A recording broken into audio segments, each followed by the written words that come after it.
Também saúdo a amada igreja, na graça e na paz de nosso Senhor Jesus Cristo. Vocês não sabem o tamanho da alegria que tenho de vir aqui, de estar com vocês, porque participo deste trabalho desde o início e compreendo que Deus tem um propósito. Nesta igreja, será uma igreja voltada para os propósitos de Deus, na pregação da palavra, na adoração a Deus, no compromisso verdadeiro com Deus. Por isso eu muito me alegro e rogo a Deus que a cada dia vocês possam estarem unidos, estarem alegres, felizes, porque isso aí será para a glória de Deus, comprometidos com o trabalho, comprometidos com o crescimento desse trabalho. E quando vocês de fato estão na direção de Deus, toda a igreja na direção de Deus, é uma igreja que cresce saudável. Eu estou aqui nesta noite, o nosso irmão Jerry estaria aqui e me ligou na sexta-feira, me pedindo que eu pudesse vir aqui e trazer uma palavra aqui para esse trabalho, para essa igreja, onde, de fato, ele não podia vir, ele é militar, ele estava comprometido com o trabalho hoje, seu trabalho secular, e pediu que eu viesse até aqui hoje. Eu falei para ele, mas Jerry, eu estou com o trabalho no sábado e tenho um compromisso hoje à noite, que é sexta-feira. E como é que eu vou para lá? Eu disse, não, você vai, Deus vai trabalhar e você lá vai falar de Deus, você não vai falar de você. Então, ontem à noite fui para Jacaraú, aí hoje pela manhã fomos para o nosso trabalho aí de Taumatá, e hoje nós estamos aqui para meditarmos juntos na palavra de Deus. Eu convido os amados irmãos a abrirem suas Bíblias no livro de Filipenses, no capítulo 2, para nós aqui fazermos uma leitura de forma alternada desse texto, do versículo 1 ao versículo 18, onde nós vamos aqui meditar no que Deus fala nesta noite através da sua palavra neste livro de Filipenses. Filipenses, capítulo 2, os versículos 1 ao 18.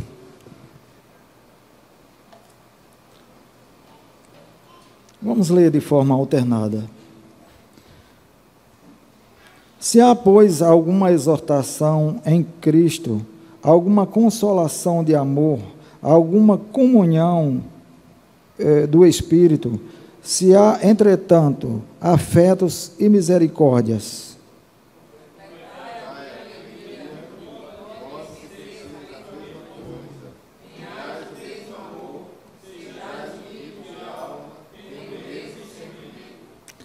nada façais por partidarismo ou por vanglória, mas por humildade, considerando cada um aos outros, considerando-se cada um aos outros a si mesmo.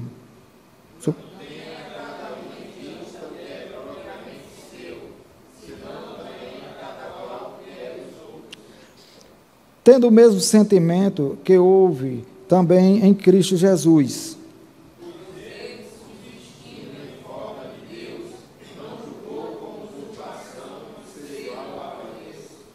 Antes, a si mesmo se esvaziou, assumindo a forma de servo, tornando-se em semelhança de homem e reconhecido em figura humana.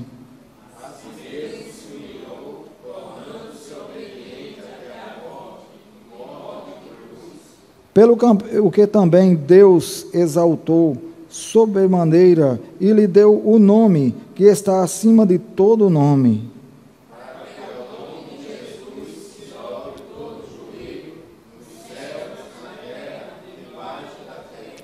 E toda língua confesse que Jesus Cristo é o Senhor, para a glória de Deus Pai.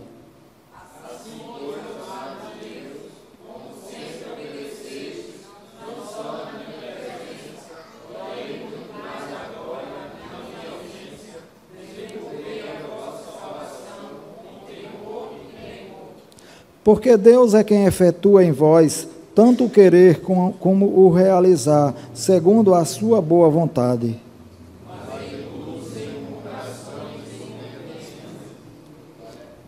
para que vos torneis irrepreensíveis e sinceros, filhos de Deus, inculpáveis no meio de uma geração pervertida e corrupta, na qual resplandeceis como luzeiros no mundo.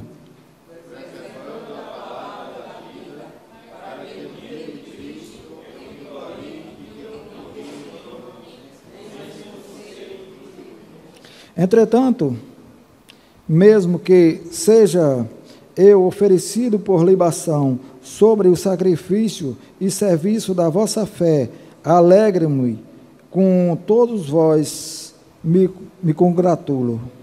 Assim vós também, pela mesma razão, alegrai-vos e congratulai-vos comigo.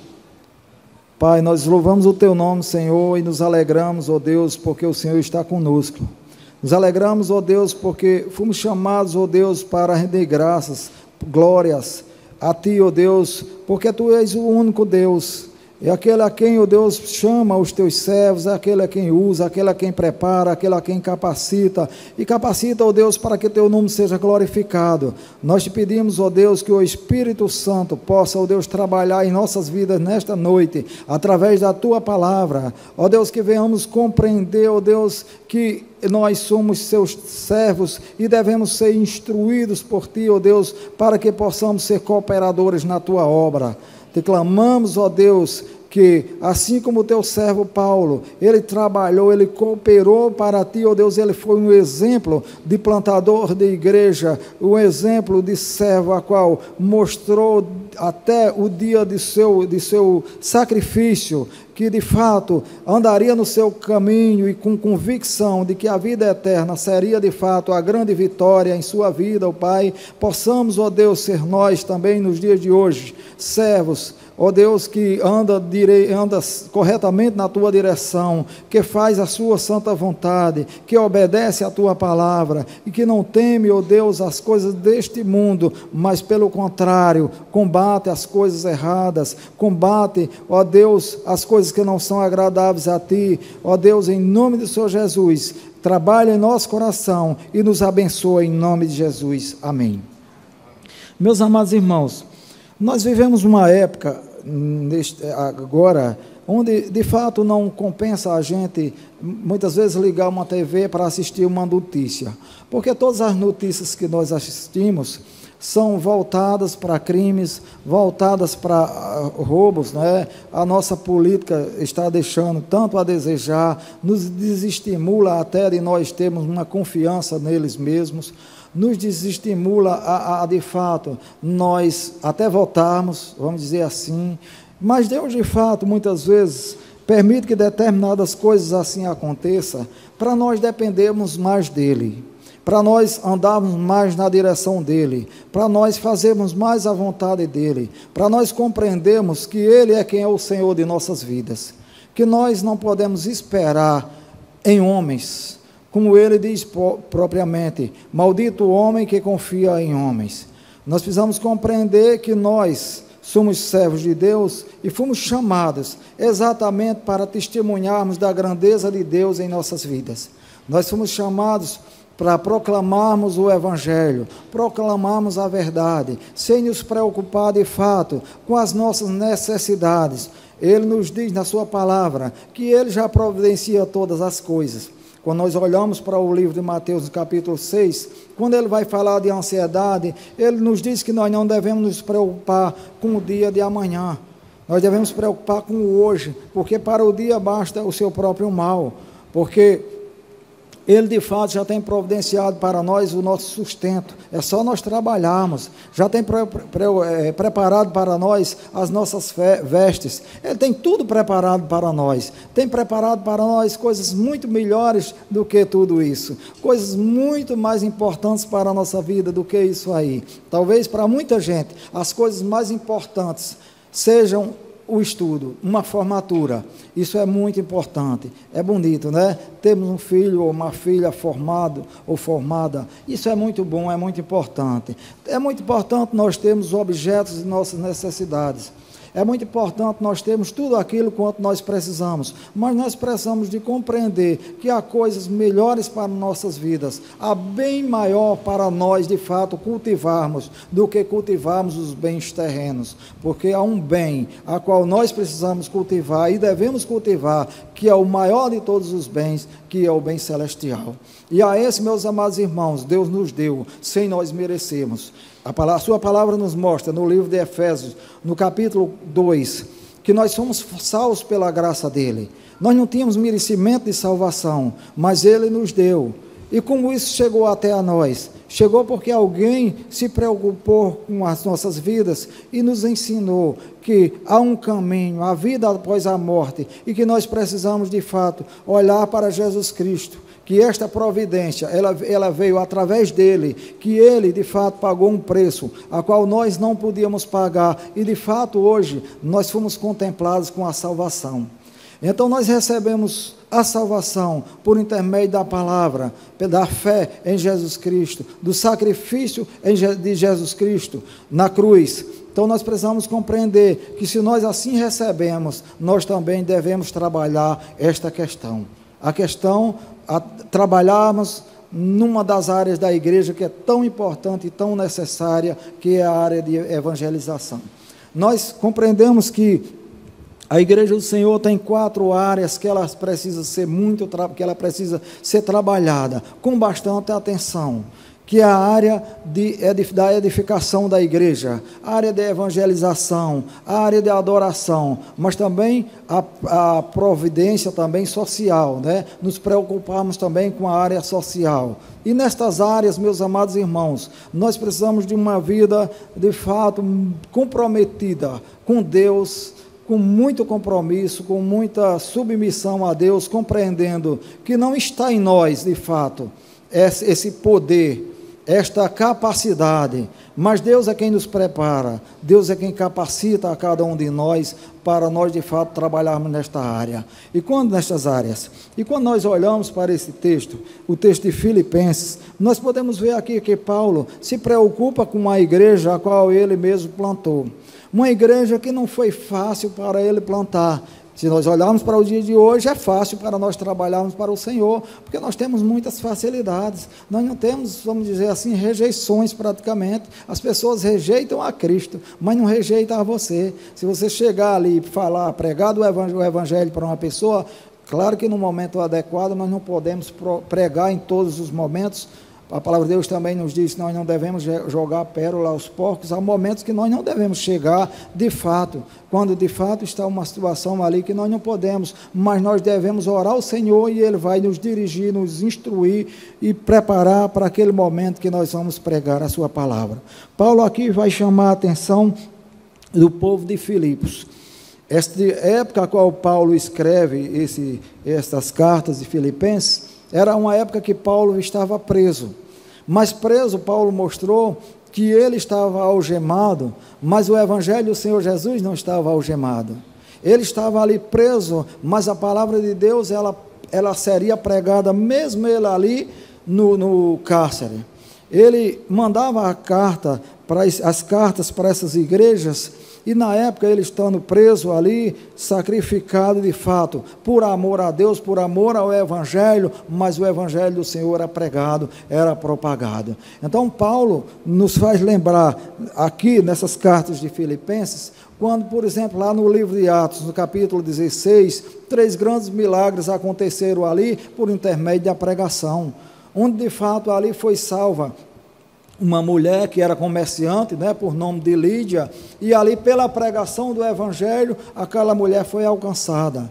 Foi alcançada também ali uma jovem possessa de espírito, de adivinhação, onde também ela ali reconhecia que era de fato homens de Deus, que estavam pregando o Evangelho, mas ela não tinha nada a ver com Deus, porque ela era uma escrava de Satanás, ela pregava ali o que ela adivinhava, e as pessoas ali obtinham recursos através da pregação daquela mulher. Por outro lado, também um homem que não cria em Deus, era um carcereiro, era um homem que de fato ali, a adoração dele era para César, não era, que era de fato o rei da época. Então, 3 pessoas diferentes, de diferentes situações sociais, 3 pessoas de diferentes nacionalidades, mas ali o evangelho foi pregado e 3 vidas foram alcançadas. Nós podemos ver que uma delas, numa situação como o carcereiro, por exemplo, ele foi ali, estava no momento a qual Paulo e Silas tinham chegado ali presos, exatamente pela situação daquela jovem que tinha sido curada por Paulo, porque ela adivinhava, e as adivinhações daquela jovem produzia riquezas para aquelas pessoas, benefícios financeiros. Então aquelas pessoas se revoltando, prendem Paulo, açoitam Paulo e Silas e levam até o cárcere, e ali mandam prenderem a Paulo e Silas no lugar mais fechado que possível, onde de fato ali só estaria os criminosos mais perigosos.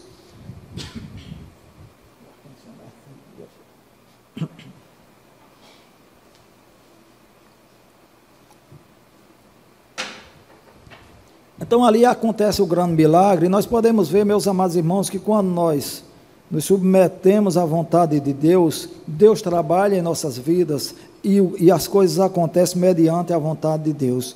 Paulo e Silas, eles não se curvaram diante das situações, não se intimidaram porque foram presos, não de fato reclamaram com Deus, estavam no cárcere ali, louvando, adorando a Deus de meia-noite, fazendo o que de fato poucos talvez tivessem a possibilidade de fazer, quando ali houve aquele terremoto, e ali houve aquela situação, onde aquele homem, que de fato adorava a outro rei, que não era Jesus Cristo, foi chamado a atenção ali e se entregou para ele. Nós precisamos compreender e criarmos estratégias, como igreja do Senhor, e compreendermos que para nós de fato sermos úteis para o Senhor, é preciso que nós observemos alguém que de fato tem um modelo verdadeiro para nossas vidas.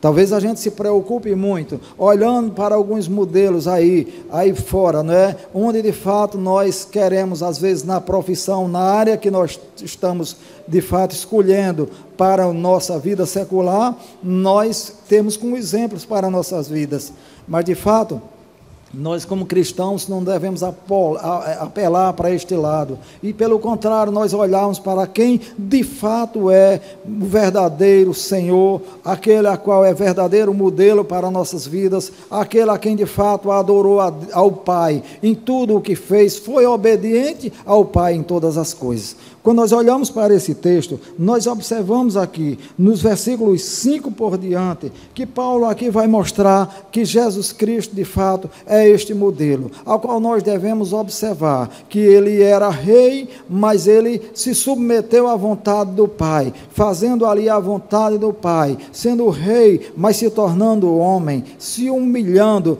para de fato, ali o desejo do Pai, a vontade do Pai, o plano do Pai, ser cumprido. Quando nós observamos o versículo 5 ao 7, ele vai mostrar, tendo em vós mesmos o mesmo sentimento que houve também em Cristo Jesus, pois ele, subsistindo em forma de Deus, não se julgou com usurpação a ser igual a Deus. Primeiro aqui, ele não se julgou igual ao Pai. Nós precisamos ver, aqui houve um grande compromisso de Jesus Cristo com simplicidade, exatamente com humildade, porque Jesus Cristo não veio aqui para ser engrandecido, Jesus Cristo veio aqui de fato para ser humilhado, ele veio aqui para fazer a vontade do Pai. Jesus Cristo vindo como rei, os judeus esperavam, até mesmo os judeus esperavam que Jesus Cristo viesse aqui com toda a pompa, com toda a grandeza, todo exaltado, aquele que pisaria na cabeça dos reis, que iriam humilhar a todos. Jesus Cristo veio da forma mais simples. A partir do seu nascimento, já podemos ver a simplicidade de Jesus Cristo, quando ele de fato nasceu em uma manjedoura, onde um rei, a qual era prometido servindo, todos esperavam que fosse nascer em berços esplêndidos, não é? Também Jesus Cristo cresceu no meio de pessoas pobres. Jesus Cristo não teve riquezas. Ele próprio diz que ele próprio não tinha onde reclinar a sua cabeça. Então nós podemos ver que Jesus Cristo se submeteu por inteiro para fazer a vontade do Pai. Nós precisamos compreender que no nosso dia a dia, muitas vezes nós precisamos baixar a nossa cabeça, compreendendo que nós não devemos ser exaltados, que nós não devemos ser glorificados, que nós precisamos também compreender que a humilhação, ela também traz crescimento para nós, para as nossas vidas, que a humilhação, ela traz também sabedoria para nós, que a humildade, ela vai nos ajudar de fato a crescermos, como Jesus Cristo de fato foi humilde aqui, se humilhando e se tomando a forma de homem. Também podemos ver aqui no versículo 7 que diz: antes a si mesmo se esvaziou, assumindo a forma de servo, tornando-se em semelhança de homens e reconhecido em figura humana. Ele não precisava de nada disso aí, não precisava de ir para uma cruz, ele era justo, ele era perfeito. Acontece que o pecado que houve pelos primeiros homens, esse pecado não tinha como ser reparado, ele não tinha como ser como, ou melhor, não tinha como nenhum de nós nos achegarmos a Deus, porque o pecado é quem separa o homem de Deus, o pecado é quem nos afasta de Deus, e a graça de Deus, a misericórdia de Deus em nossas vidas, aquele sangue derramado na cruz, de fato ali ele nos reaproximou a Deus, e nos deu a condição de novamente ter nova vida. A palavra de Deus nos mostra que nós já estávamos mortos em nossos delitos e pecados, mas Jesus Cristo, pelo seu sacrifício, pela sua misericórdia, ele nos trouxe de volta para perto de Deus. Nós precisamos compreender, meus amados irmãos, que em cada uma das situações desse texto ao qual nós observamos aqui, Paulo chama a atenção deste povo ali, a qual ele de fato, na prisão, mas instruía aquele povo: olha, eu tenho visto em vocês alegria, eu tenho visto em vocês comprometimento, eu tenho visto em vocês, de fato, verdade. Se você olhar no primeiro versículo, vai começar falando isso aí, que vocês de fato têm alegria, demonstram a alegria da salvação, que vocês têm esse comprometimento, que vocês foram verdadeiros na minha presença, mas agora estão sendo muito mais na minha ausência. Então percorrer essa carreira, então procurar um modo digno, desenvolva a salvação, para que de fato vocês possam crescer, para que de fato essa igreja possa crescer.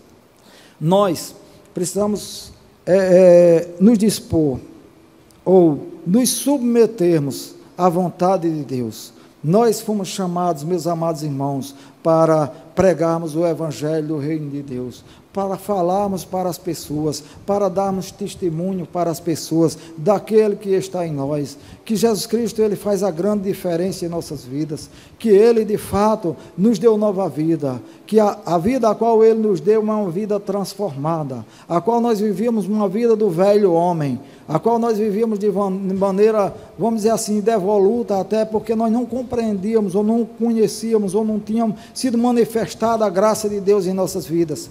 A partir do momento que é manifestada a graça de Deus em nossas vidas, o poder da salvação, da transformação, que vem da parte dele, meus amados irmãos, por intermédio do Evangelho, nós ali passamos a ser uma nova criatura. A palavra de Deus nos diz que quando o Evangelho de Deus, do Reino de Deus, ele nos transforma, nós passamos da condição do velho homem para o novo homem. As coisas velhas se passaram e tudo se faz novo em nossas vidas. Então, neste compromisso, neste passo a passo que nós damos na direção do Senhor, nós precisamos, de fato, meus amados irmãos, compreendermos que precisamos da graça de Deus em nossas vidas, diariamente, a cada dia, buscando a presença de Deus, procurando viver uma vida de humildade, olhando para Jesus Cristo, que é o autor e consumador da nossa fé.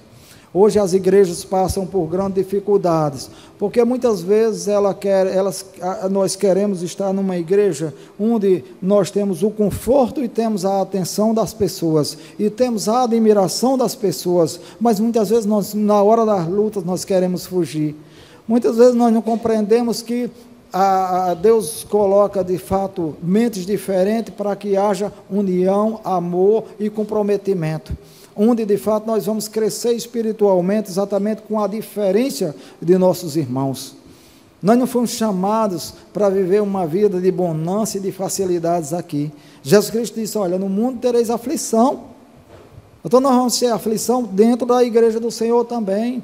Vai ter pessoas que até nós duvidamos de que essas pessoas sejam salvas pelas atitudes dessas pessoas.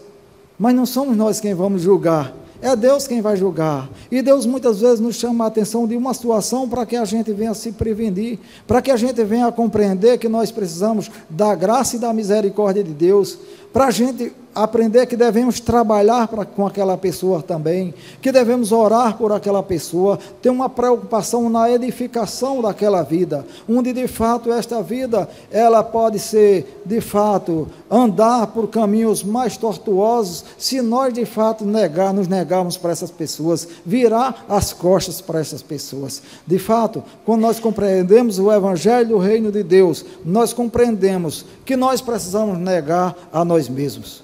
Se nós observarmos aqui, o próprio Jesus Cristo fala que antes a si mesmo se esvaziou, ele se esvaziou dele mesmo. Nós, para adorarmos ao nosso Deus, para viver uma vida de santidade, para vivermos uma vida de compromisso com Deus, nós precisamos nos esvaziar de nós mesmos. Precisamos, de fato, de nos submeter a Deus. Precisamos, de fato, de compreendermos que, se não houver esta negação, nós não vamos, de fato, andar de acordo com o plano de Deus e nem com a vontade de Deus.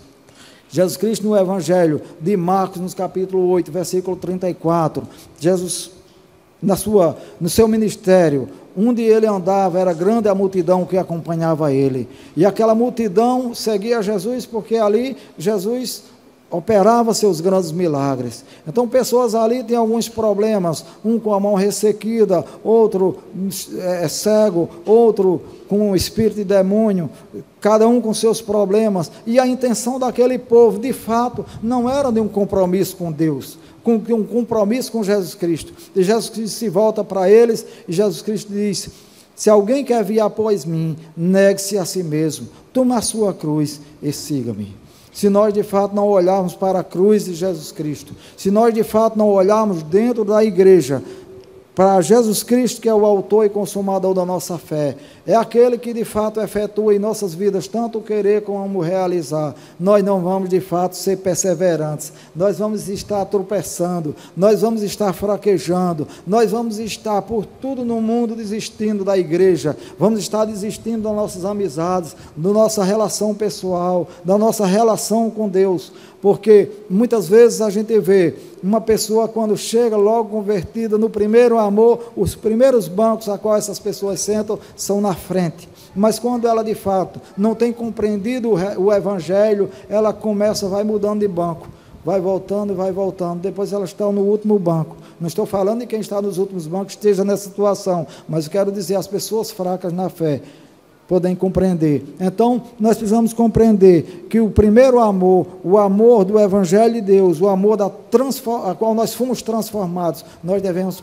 ser perseverantes. A palavra de Deus nos ensina nesse sentido: aquele que perseverar até o final, a esse será dado a coroa da vida. Esse texto também vai nos falar de luz, de luzeiros, né? Quando ele diz, para que vos torneis irrepreensíveis, né? Alguns aspectos a qual nós como cristãos devemos observar, nos tornarmos irrepreensíveis. Como nós somos irrepreensíveis? Se de fato nós vivemos numa vida de submissão, de zelo, de compromisso, de amor, certo? Então nós vamos estar irrepreensíveis, sinceros, filhos de Deus, inculpáveis, no meio de uma geração pervertida. Quando nós estamos nos dias de hoje, no meio de uma geração pervertida, nós precisamos de ver que Jesus Cristo é a verdadeira luz. Ele diz: eu sou o caminho, a verdade e a vida. E esta verdade, meus irmãos, é a verdadeira luz em nossas vidas. É ela quem brilha de fato. É o nosso compromisso com Deus, um compromisso de verdade, um compromisso onde nós andamos com a verdade, onde nós não negamos, onde nós não mentimos, onde nós não fazemos as coisas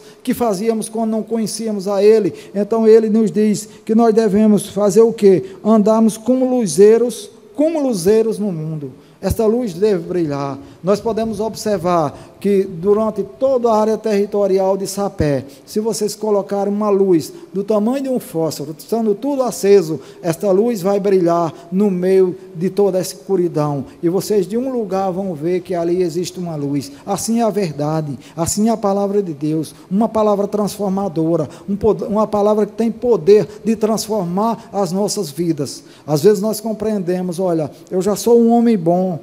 As pessoas normalmente, quando não crê em Deus, crê para a salvação, elas pensam assim: olha, eu já sou um homem bom, eu já matei, eu já roubei, eu nunca matei, eu nunca roubei, eu nunca fiz mal a ninguém, então eu tenho o direito, eu tenho o dever, ou melhor, Deus tem a obrigação de me dar esta salvação. E nós sabemos que a salvação, ela não nos é dada por intermédio de nossos sacrifícios, né?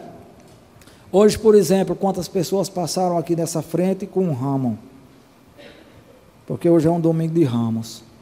As pessoas hoje ainda continuam acreditando que um galho de arruda vai mudar uma situação, vai trazer sorte para a sua vida, que um sal grosso vai purificar ali o ambiente. Então acreditam nessas coisas. Isso é falta, sabe de quê, meus amados irmãos? Isso é falta de evangelho. E Deus nos chamou para isso. Deus nos chamou para termos esse comprometimento com Ele, o comprometimento de nós fazermos a diferença onde nós estamos. Na sala de aula, nós ali representamos a Jesus Cristo, nós falamos de Jesus Cristo para alguém. No nosso trabalho, nós fazemos com dignidade, fazemos com sabedoria, com santidade, mostrando que de fato nós fazemos a grande diferença, porque a diferença não somos nós, é aquele que está em nós, que é Jesus Cristo, que está em nós. Então, meus amados irmãos, nós podemos ver 3 exortações aqui, algumas exortações. A exortação ao amor fraternal, onde a igreja vai viver unida e com humildade. Então, ele mostrou Jesus Cristo como modelo, exemplo de Cristo na humildade. Essa segunda parte do texto a qual nós lemos, e lemos também aqui também, o desenvolvimento da salvação, essa terceira parte do texto aqui. Então, ele vai começando dizendo: assim, pois, amados irmãos, amados meus, como sempre obedecestes, não só na minha presença, porém muito mais na minha ausência, desenvolvei-vos a salvação com temor e tremor.